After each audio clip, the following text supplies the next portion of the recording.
Gratuity முழு சிடிசியை அடிப்படையாக கொண்டு கணக்கிடப்படுமா? பதில் இல்லை.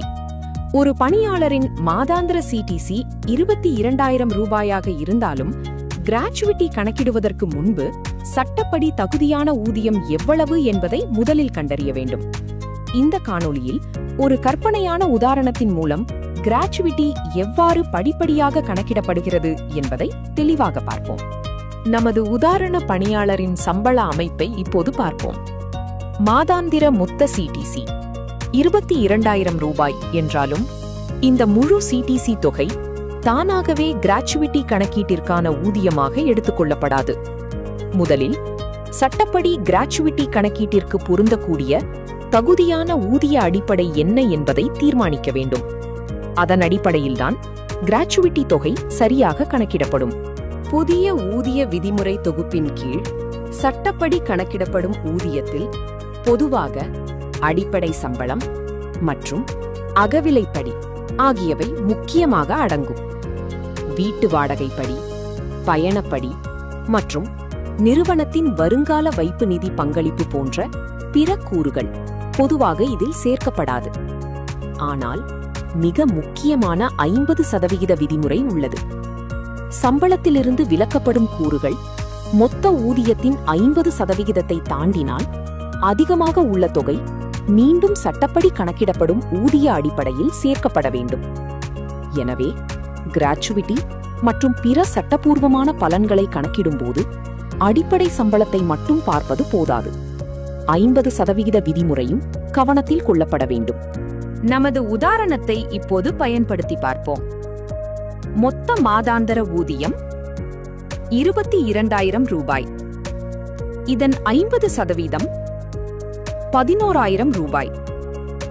நமது உதாரணத்தில் அடிப்படை சம்பளம் மற்றும் அகவிலைப்படி மொத்தம் 11,000 ரூபாயாக உள்ளது. அதாவது இது மொத்த ஊதியத்தின் 50%க்கு சரியாக சமமாக உள்ளது. எனவே கூடுதல் தொகையை சட்டப்பூர்வமான ஊதிய அடிப்படையில் மீண்டும் சேர்க்க வேண்டிய அவசியம் இல்லை. இதனால் இந்த உதாரணத்தில் கிராச்சுவிட்டி கணக்கீட்டிற்கான சட்டப்பூர்வமான ஊதிய அடிப்படை 11,000 ரூபாயாகவே இருக்கும். இப்போது கிராச்சுவிட்டி தொகையை கணக்கிடுவோம். பொதுவான கணக்கீட்டு முறையின்படி தகுதியான ஊதியம் 15, 26 மற்றும் பணிச்சேவை ஆண்டுகள் ஆகியவற்றின் அடிப்படையில் கிராச்சுவிட்டி கணக்கிடப்படுகிறது.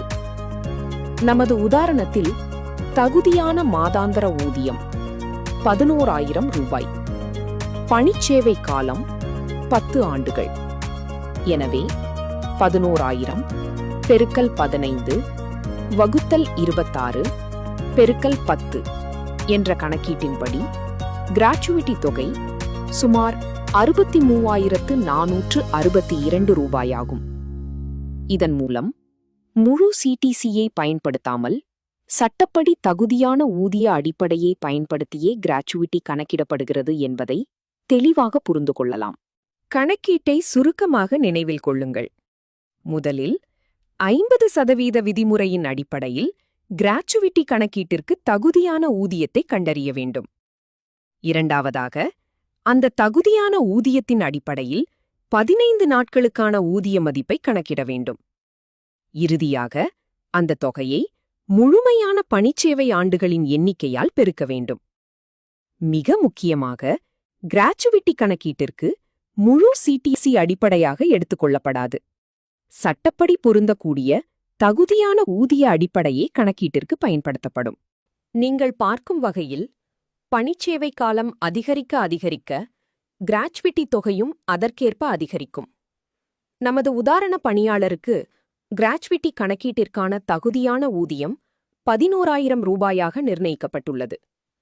இந்த ஊதிய அடிப்படையில் அவர் தொடர்ந்து அதிக ஆண்டுகள் பணியாற்றும்போது முழுமையாக நிறைவடைந்த ஒவ்வொரு கூடுதல் பணியாண்டிற்கும் கிராச்சுவிட்டி தொகை மேலும் அதிகரிக்கும். எனவே பணிச்சேவை காலம் அதிகரிப்பதும் கிராச்சுவிட்டி கணக்கீட்டிற்கான தகுதியான ஊதியமும் இறுதியாக கிடைக்கும் கிராச்சுவிட்டி தொகையை நிர்ணயிக்கும் முக்கிய காரணிகளாகும். சிடிசி மற்றும் கிராச்சுவிட்டியை ஒருபோதும் ஒன்றாக குழப்பிக் கொள்ளக்கூடாது. சிடிசி என்பது ஒரு பணியாளருக்காக நிறுவனம் மேற்கொள்ளும் மொத்த செலவாகும். ஆனால் கிராச்சுவிட்டி என்பது சட்டப்படி வழங்கப்படும் ஒரு குறிப்பிட்ட பணியாளர் நலனாகும். கிராச்சுவிட்டி கணக்கீட்டில் மொத்த ஊதியத்திலிருந்து நேரடியாக முழு சிடிசியை பயன்படுத்தாமல் முதலில் சட்டப்படி பொருந்தக்கூடிய ஊதிய கூறுகளை அடையாளம் காண வேண்டும். பின்னர் பொருந்தக்கூடிய விதிமுறைகளின் அடிப்படையில் இறுதி சட்டபூர்வமான ஊதிய அடிப்படை தீர்மானிக்கப்படுகிறது. அந்த ஊதிய அடிப்படையை பயன்படுத்தியே இறுதி கிராச்சுவிட்டி தொகை கணக்கிடப்படுகிறது.